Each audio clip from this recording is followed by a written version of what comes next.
7데이즈 뉴스 오늘의 주요 뉴스입니다.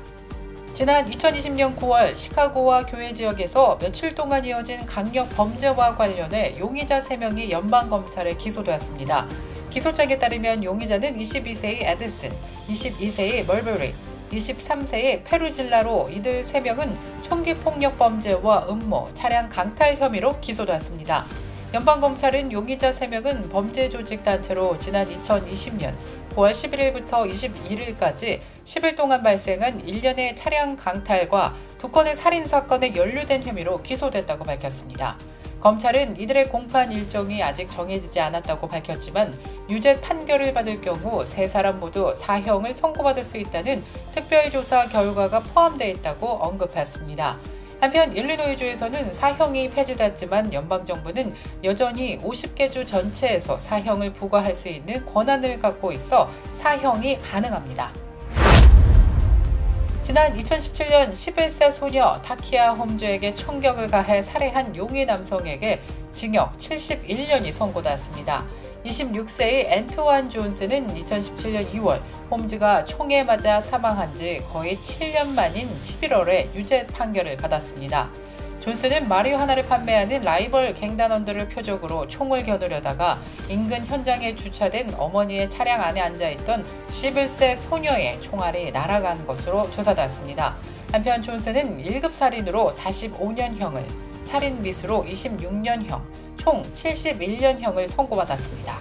26세의 용의 남성은 71년 뒤면 97세, 결국 감옥에서 죽어 나오라는 뜻으로 해석되는데요.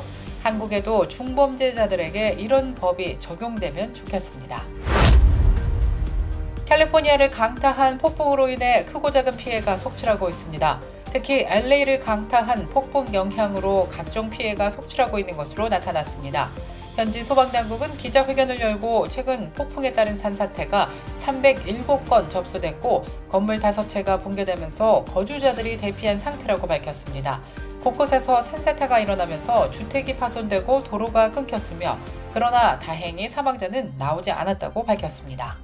현재 캘리포니아 대부분 지역에는 홍수주의보가 내려진 상태로 기상당국은 지난 1870년대 기록을 시작한 이후로 LA에서는 3번째로 이틀 동안 비가 많이 온 날이라고 밝혔습니다. 기상당국은 태평양에서 형성된 강력한 비구름대인 이른바 대기의 강의 영향이라면서 지구온난화로 이 현상은 더욱 강하게 나타나고 있다고 밝혔습니다. 아마존의 창업주 제프 베이조스가 아마존 주식 5천만 주를 매각하는 것으로 조사되었습니다. 이들 주식의 현재 가치는 86억 달러에 달하는 것으로 파악되고 있습니다.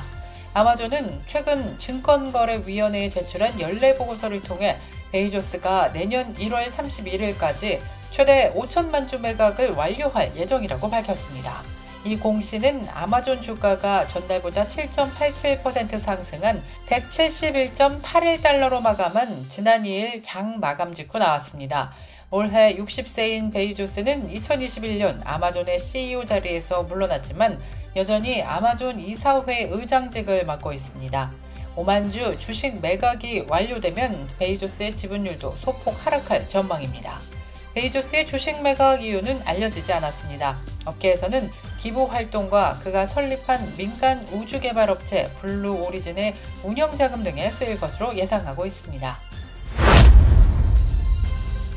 비영리 연구재단인 밀켄 연구소가 2024년 미국에서 가장 살기 좋은 도시 순위를 대도시와 소도시로 나눠 발표하면서 눈길을 모으고 있습니다.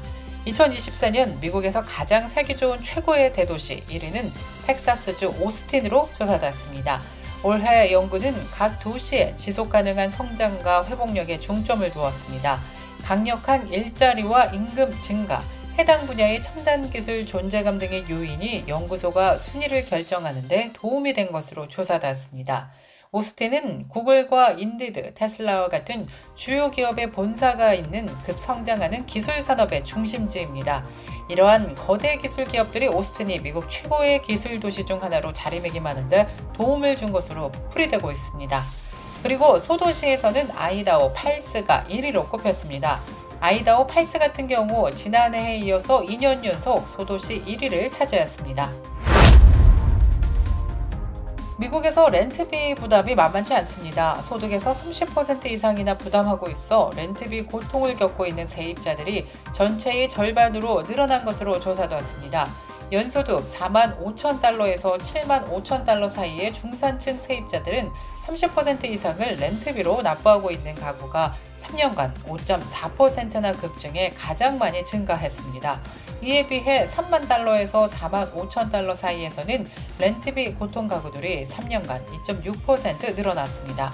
특히 3만 달러 이하 저소득층 세입자들 가운데 30% 이상 지출하는 렌트비 고통 가구들이 3년간 1.5% 늘어난 것으로 집계됐습니다. 이상 오늘의 주요 뉴스입니다.